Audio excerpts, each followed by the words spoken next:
So, did you happen to see how yet another corporation, in this case Uber, has made it official? They're hopping on the gender discrimination train. First class, no stops. Woo, woo.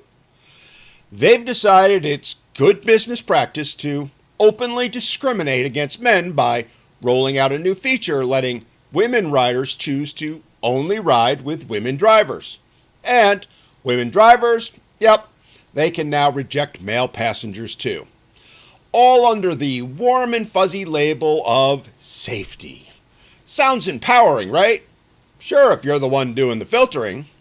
But let's be honest, this is nothing more than corporate-approved, gender-based prejudice. And Uber is proudly pouring it into their app like it's soy vanilla equity latte season. But here's the punchline. They won't let men do the same. Men can't block women riders. Men can't choose male drivers for their safety. Because that would be, wait for it, blatantly sexist. I mean, God forbid a man not want to be alone in a car with a stranger who could, I don't know, pepper spray him, or try to steal his car, or falsely accuse him of sexual assault or worse. Nope. Uber says that would be sexist, or misogynistic, or worse, bad for PR. But knowingly, willfully, and deliberately having a misandrist, discriminatory corporate policy against men, well, that's something to be celebrated. So we're going to dive in and talk about this. Stay tuned.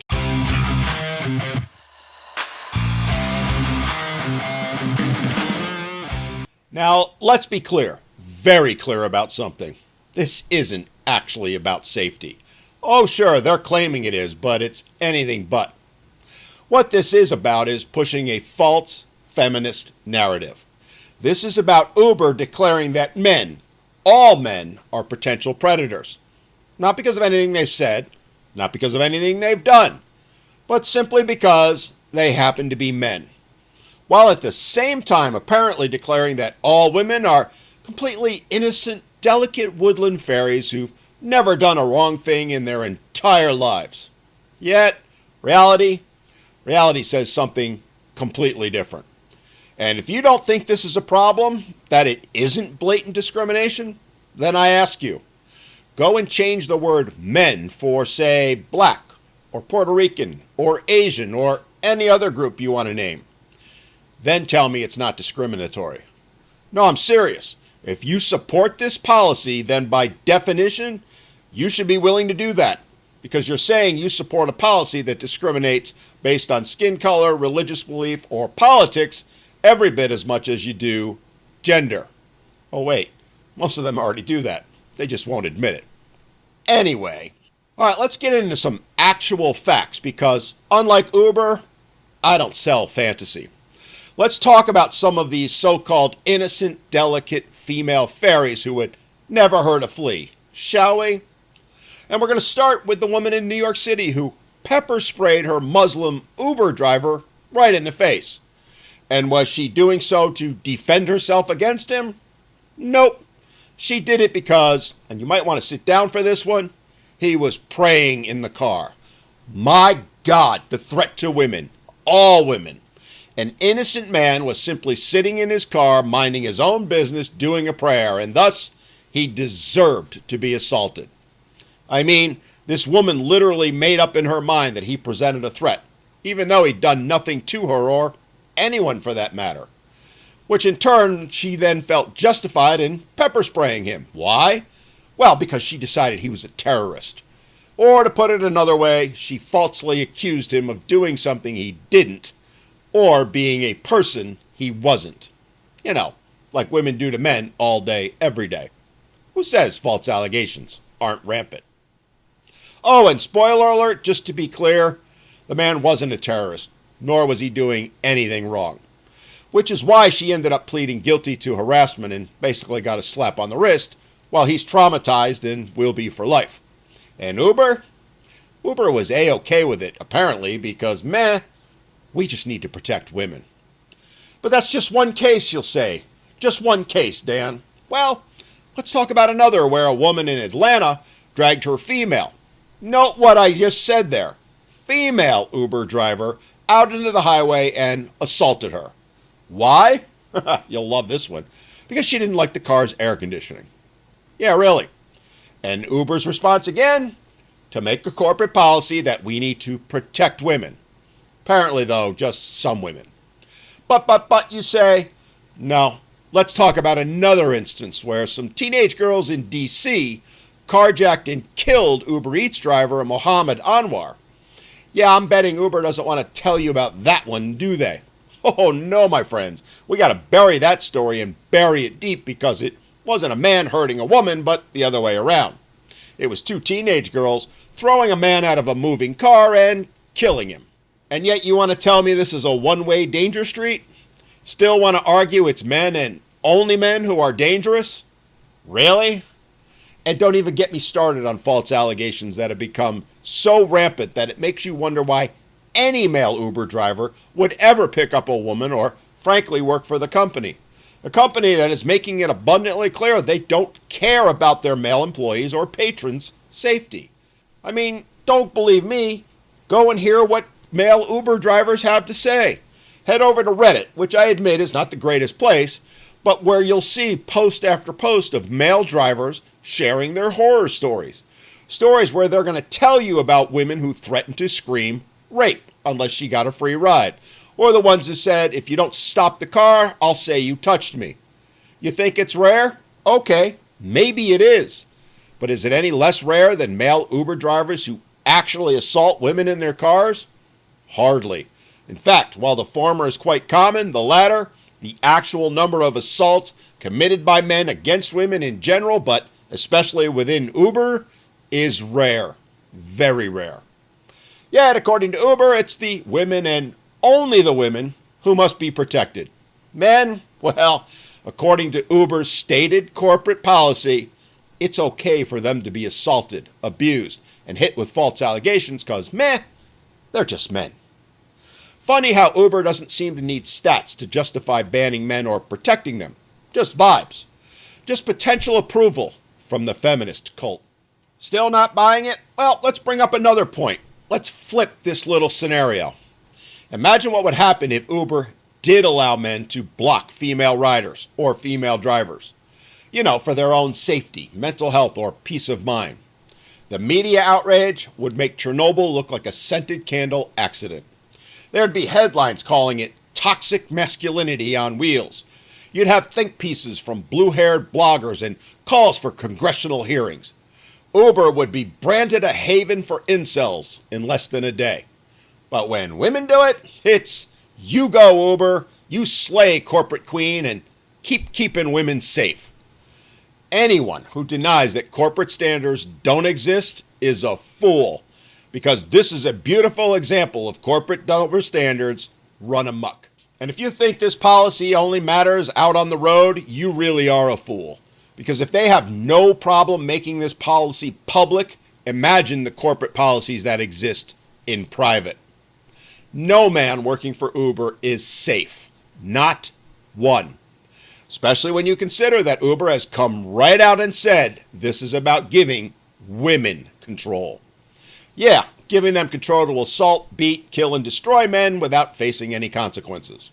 That is Uber's corporate policy now, both publicly and privately, even though we all know they're never going to acknowledge it, never going to admit it. Uber has definitively shown that as a corporate entity, it does not believe in equality, doesn't believe in fairness, doesn't believe in treating people the same, regardless of race, creed, and most especially gender. Their public policy proves it, and no amount of backtracking or excusing it is going to change that fact. Here's a wild thought. How about giving everyone control? How about safety tools based on actual behavior? Not supposition, not false bigoted beliefs or chromosomes. How about better driver vetting, live GPS alerts, dual camera footage, and zero tolerance for threats or violence from anyone, regardless of gender? Yeah, that's never going to happen because the powers that be at Uber have made it policy to declare men as unworthy, unnecessary, and inhuman.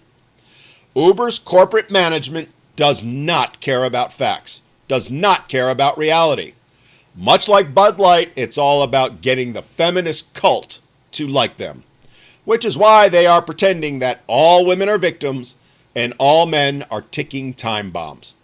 To be sure, it makes for a simple marketing strategy, but it also makes for one hell of a lawsuit, if you ask me.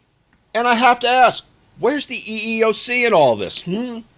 A company has come right out and said that they're going to openly discriminate against a group based solely on their gender, and the EEOC's response is silence, which means they not only condone the practice, they approve of it officially. So what's the bottom line? Well, it's that Uber doesn't care about safety in the least. Not for men, not for women, not for anyone. What they care about is optics. What they care about is headlines. What they care about is looking progressive, even if that means painting half the population as predators and the other half as completely helpless. And oh, by the way, if you think Lyft is any better, guess again. They've had this same policy in place for a couple of years now.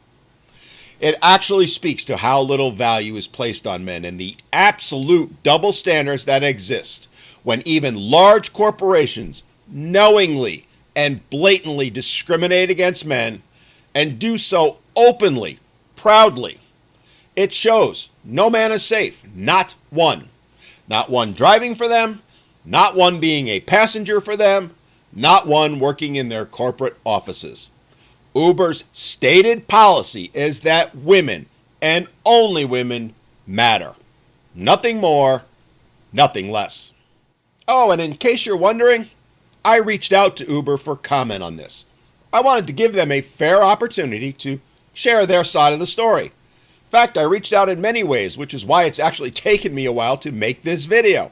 I wanted to give them plenty of time to respond. I sent them emails, DM'd them, I even called their main office. And I've yet to receive a single response. Nothing but crickets. That's all I've gotten. Which tells us something, doesn't it? It tells us so deep is their corporate bigotry against men that they don't even deem them worthy of an explanation about why they hate men. All men. So if you're a man using Uber or working for them, know this, and know this well. I have to ask you, why? Why are you signing up for this? Why are you supporting it? You are being discriminated against. You are being viewed as a risk, a problem, something to be distrusted, not because of who you are, but because of what you are, a man. Why are you okay with being banned before you even step in the car? Why are you okay with your income being limited as a driver? Why are you okay with men being assaulted, lied about, accused, and abandoned when Uber's response is to basically say, you deserved it because you're a man? Why are you condoning being labeled as dangerous, unworthy, and not even being allowed to protect yourself? Why are you okay with saying that protection is reserved for women and only women, even when there are dozens upon dozens of examples of women attacking men? Oh, and other women. Why are you against equality in the belief that men aren't allowed to say, you know what, I'd rather ride with another dude for my safety? Because that is the corporate policy at Uber, Lyft, and a host of other corporations I could list, where they say equality isn't allowed when it goes both ways. Again, men, I ask, why are you still using them? Why are you still driving for them? Because every time you do, you're condoning their policies, condoning their practices. You're supporting them. And while you may think you're doing the right thing by being a good little panda bear, in the end, all you're really doing is enabling and supporting sexism and bigotry. Not just against men, but yourself.